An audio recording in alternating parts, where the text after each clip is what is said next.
Hello guys! For today's video, naisipan kong maghulog sa aking MP2 savings account sa Pag-ibig kasi nga napakatagal na panahon na pala simula nung last na hulog ko.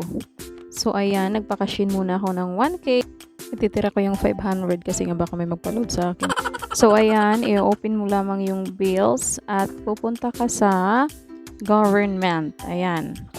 Pagkatapos, hanapin mo yung Pag-ibig kasi doon ka magbabayad ng MP2 savings. Ayan, scroll ng pangmalakasang scroll. Hanapin mo lamang ang Pag-ibig.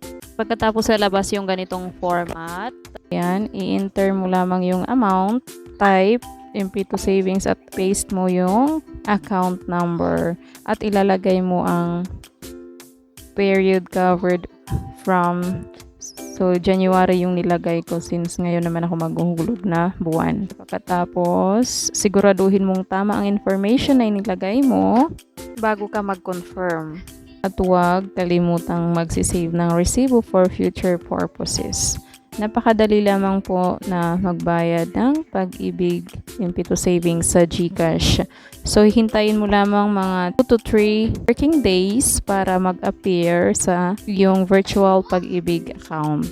So, ayan lamang po for today's video guys. Thanks for watching.